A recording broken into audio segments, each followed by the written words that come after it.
अस्सलाम वालेकुम, this is हुमैना Basit from ocean of knowledge. तो आज हम कर रहे हैं एक्सरसाइज 2.3। तो बड़ी छोटी सी एक्सरसाइज है, इसके टोटल 3 क्वेश्चन है। जो क्वेश्चन नंबर 1 है वो है right each radical expression in exponential notation and each exponential expression in radical notation. Do not simplify, यहाँ तक क्वेश्चन नंबर 1 है। डू नॉट सिंप्लीफाई का मतलब है कि इसको आपने हल नहीं करना, जस्ट रेडिकल की शक्ल को आपने एक्सपोनेंशियल की शक्ल में लिखना है और एक्सपोनेंशियल की शक्ल को आपने रेडिकल की शक्ल में लिखना है। अब रेडिकल की शक्ल क्या होती है और एक्सपोनेंशियल की शक्ल क्या होती है? जो आपके पास स्क्वायर रूट की शक्ल में हो, इस तरह की वैल्यू लिखी हुई हो, तो ये जो होती है वो रेडिकल शक्ल होती है। और हमारे पास 23 हो और उसकी पावर, क्योंकि स्क्वायर रूट की पावर 1/2 होती है, तो इसको अगर हम 1/2 लिख लें तो ये क्या होती है? ये एक्सपोनेंशियल शक्ल होती है। बात समझ आ गई? तो उसने क्वेश्चन में कहा है कि जो रेडिकल की शक्ल में है उसको आपने एक्सपोनेंशियल की शक्ल में लिखना है, यानी इस शक्ल में है और आपने इस शक्ल में लिखना है।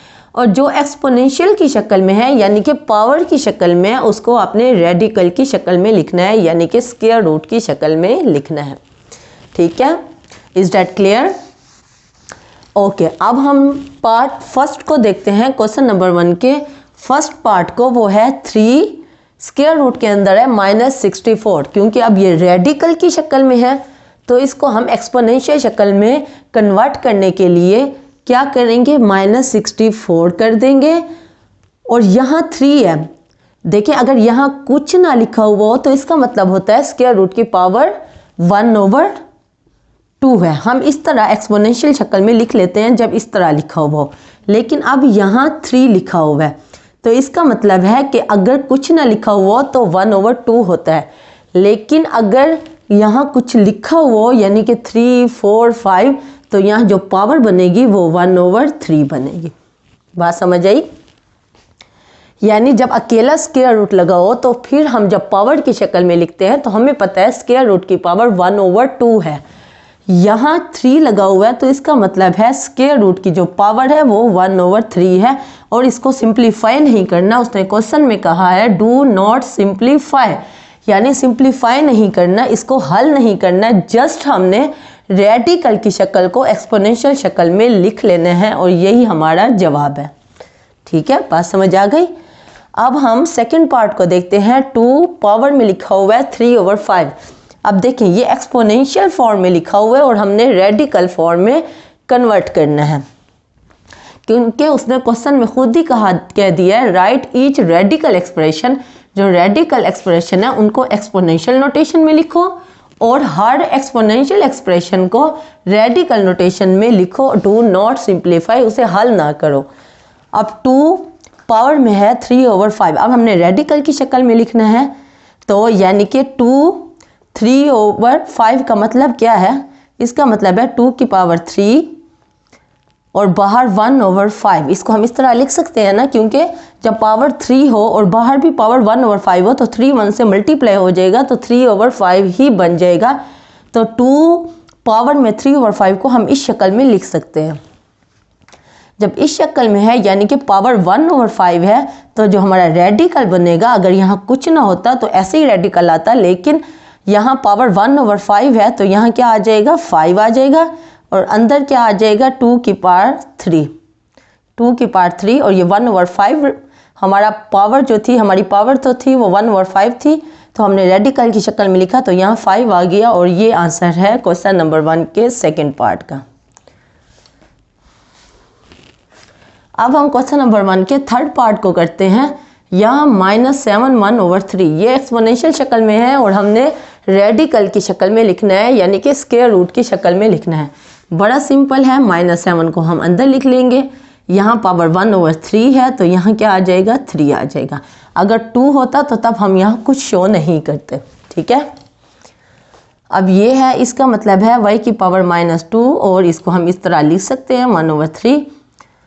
y -2 रेडिकल की अंदर आ जाएगा, रेडिकल की शक्ल में आ जाएगा और यहाँ 1/3 है तो यहाँ क्या आ जाएगा? 3 आ जाएगा। बात समझ आ गई?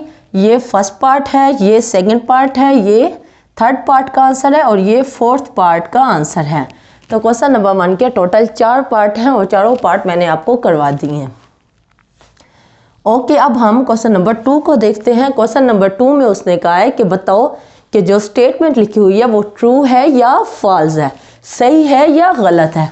ट्रू या फॉल्स, हमने टी लिखना है या एफ लिखना है कि ये स्टेटमेंट देखने के बाद कि ये स्टेटमेंट सही है या गलत है। देखें यहाँ लिखा हुआ है 5 1/5 is equal to square root 5। अब ये सही है या नहीं, इसको अगर हम सिंप्लीफाई करें यानी हल करके देखें तो अगर हम इसको रेडिकल की शक्ल में लिखें तो 5 अंदर आ जाएगा और यहाँ 1/5 है तो इधर 5 भी आएगा। तो यहाँ क्या लिखा हुआ है, 5 लिखा हुआ है, यानी कि ये दोनों बराबर नहीं है, ये गलत है, ये दोनों बराबर नहीं है क्योंकि यहाँ पावर 1/5 है और यहाँ पावर जब यहाँ कुछ शो नहीं हो रहा होता तो स्क्वायर रूट की पावर 1/2 होती है। तो यहाँ 5 है और यहाँ 1/2 है, तो इसका मतलब है कि ये गलत हो गया। तो हम यहाँ क्या लिखेंगे, फॉल्स। क्वेश्चन नंबर 2 का जो फर्स्ट पार्ट है वो फॉल्स है। अब क्वेश्चन नंबर 2 के सेकंड पार्ट को देखते हैं। यहाँ 2 की पावर 2/3 है, यानी कि मैं यहाँ कर देती हूँ 2 की पावर 2 और यहाँ क्या है 1/3 है ना, तो इसको हम क्या लिख देंगे यहाँ 3, ऐसे ही है। और ये 2 का स्क्वायर क्या बनेगा, 4 बनेगा। 3 और 4 देखें ये इसके बराबर है ना, ये इसके बराबर है, 3 4 के बराबर है। हमने इसको हल किया, 1/3 को हम इतने रेडिकल की शक्ल में लिख दिया और 2 जो है उसको वैसे ही रहने दिया। 2 का स्क्वायर 4 बनता है और ये 3, तो इसका मतलब है कि ये दोनों, ये जो पूरी स्टेटमेंट लिखी हुई है ये ट्रू है, ठीक है। तो क्वेश्चन नंबर 2 का जो सेकंड पार्ट है उसका जवाब है ट्रू, ये स्टेटमेंट ट्रू है, ये स्टेटमेंट सही है। अब थर्ड पार्ट को देखते हैं। ये 49 जो है वो स्क्वायर रूट के अंदर लिखा हुआ है। अगर हम 49 को हल करें तो 49 को हम लिख सकते हैं 7 का स्क्वायर।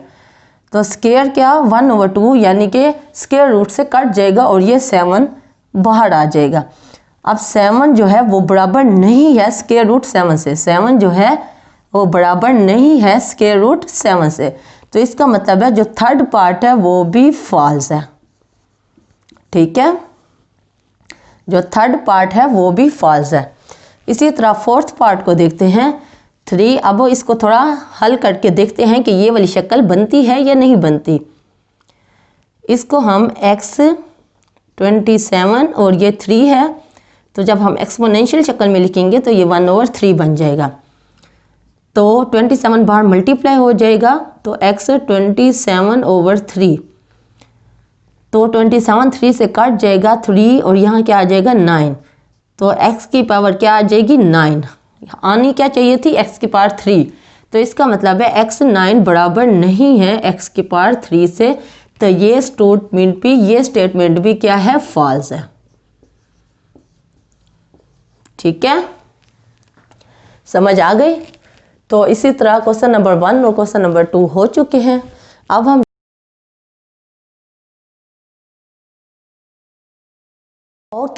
अब हम कर रहे हैं क्वेश्चन नंबर 3। क्वेश्चन नंबर 3 में उसने कहा है कि सिंप्लीफाई करो यानी कि हल करो। तो इसके टोटल 4 पार्ट हैं, फर्स्ट, सेकंड, थर्ड और फोर्थ। मैंने चारों पार्ट लिख दिए हैं ताकि मैं आपको सिर्फ समझा सकूं और लिखने में टाइम ज़ाया ना हो। क्वेश्चन नंबर 3 का जो फर्स्ट पार्ट है वो है 3 - 1/25। 3 जो है वो यहाँ लिखा हुआ है, तो ये रेडिकल की शक्ल में है, इसको हम एक्सपोनेंशियल की शक्ल में लिखेंगे तो -1/25 आ जाएगा और जो पावर होगी वो बन जाएगी 1/3 क्योंकि यहाँ 3 है, ठीक है। यहाँ पावर 1/3 बन गई, माइनस वैसे का वैसे 125 को हम लिख सकते हैं 5 × 5 × 5, यानी कि 5 को 3 मरतबा अगर आप मल्टीप्लाई करोगे तो वो 125 ही आता है। तो 125 की जगह पे मैंने 5 × 5 और × 5 लिख लिया।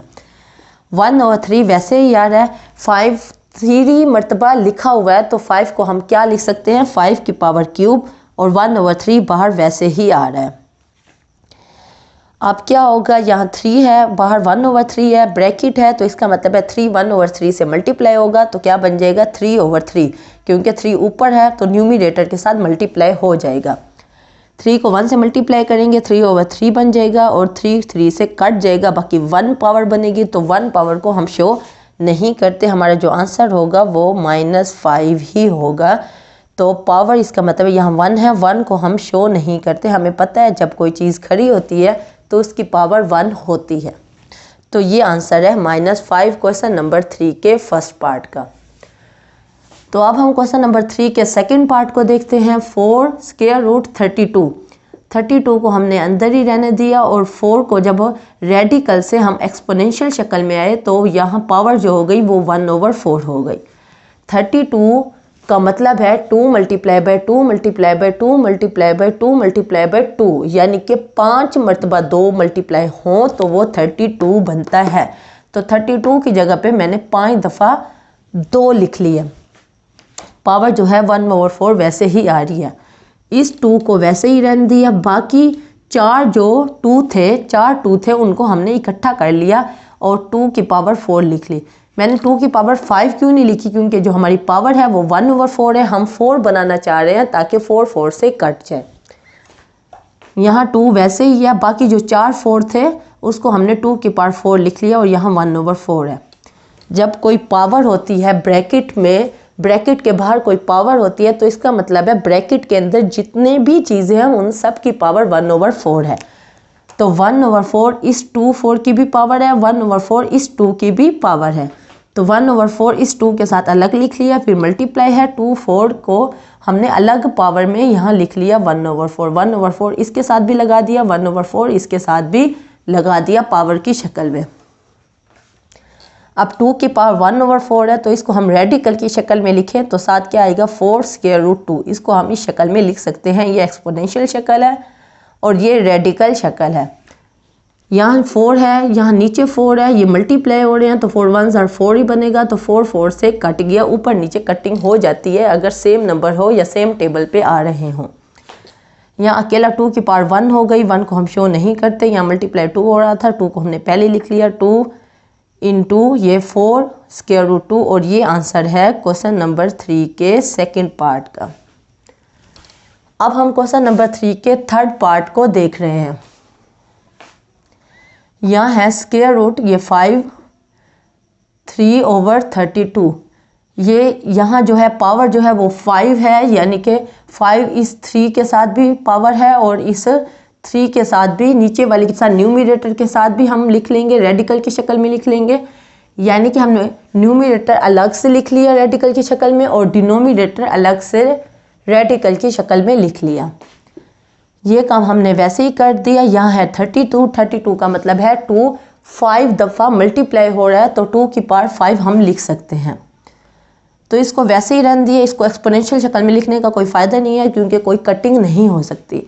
नीचे जो है हमने एक्सपोनेंशियल शक्ल में लिख लिया, रेडिकल शक्ल से एक्सपोनेंशियल शक्ल में हमने लिख लिया। तो 5 जो है इस 5 से कट जाएगा, ऊपर जो है वही पावर वही वैल्यू रहेगी 5 स्क्वायर रूट 3 और नीचे 5 5 से कट गया तो बाकी 2 बच गया और ये आंसर है क्वेश्चन नंबर 3 के थर्ड पार्ट का। अब क्वेश्चन नंबर 3 के हम लास्ट पार्ट को देखते हैं, वो है 3 फिर स्क्वायर रूट -8/27। रेडिकल शक्ल में लिखा हुआ था, हमने इसको एक्सपोनेंशियल शक्ल में लिख लिया। यहाँ पावर आ गई 1/3 क्योंकि यहाँ 3 है। 8 को हम लिख सकते हैं 2 की पावर 3 क्योंकि 2 इसका मतलब है 3 मरतबा मल्टीप्लाई हो रहा है। जब 2 3 मरतबा मल्टीप्लाई हो रहा हो तो वो 8 ही बनता है। तो 8 की जगह पे हम 2 की पावर क्यूब लिख सकते हैं। 1/3 न्यूमरेटर के साथ अलग से पावर में आ जाएगा, 1/3 डिनोमिनेटर के साथ अलग से पावर में आ जाएगा। न्यूमरेटर ऊपर वाली वैल्यू को कहते हैं, डिनोमिनेटर नीचे वाली वैल्यू को कहते हैं। यहाँ जो 3 है 3 से कट जाएगा और डिनोमिनेटर में 27 की जगह पे हमने 3 का क्यूब लिख लिया। तो 3 को मतलब 3 मरतबा अगर आप मल्टीप्लाई करोगे तो वो 27 ही बनता है। 3 3s are 9 और 9 3s are 27। तो 27 की जगह पे हमने 3 की पावर क्यूब और 1/3 ये जो पावर थी वो अलग से आ गई। यहाँ भी 3 3 से कट गया, यहाँ भी 3 3 से कट गया। तो हमारे पास जो आंसर आया वो आया -2/3। ये क्वेश्चन नंबर 3 के फोर्थ पार्ट का आंसर है। बहुत ही इजी एक्सरसाइज है। जो 2.3 का जो क्वेश्चन नंबर 1 था उसमें जस्ट हमने रेडिकल को एक्सपोनेंशियल शक्ल में लिखना था और एक्सपोनेंशियल को रेडिकल की शक्ल में लिखना था। जो क्वेश्चन नंबर 2 था वो सिर्फ ट्रू फॉल्स था, यानी कि आपने बताना था कि स्टेटमेंट ट्रू है या स्टेटमेंट फॉल्स है। जो क्वेश्चन नंबर 3 है इसमें टोटल 4 पार्ट हैं और चारों हमने सिंप्लीफाई करने थे, तो हमने सिंप्लीफाई करके मैंने आपको दिखा दिया। तो एक्सरसाइज 2.3 कंप्लीट हो गई है। उम्मीद है आज का लेक्चर आपको समझ आया होगा। इंशाल्लाह कल मिलते हैं नए लेक्चर के साथ। अल्लाह।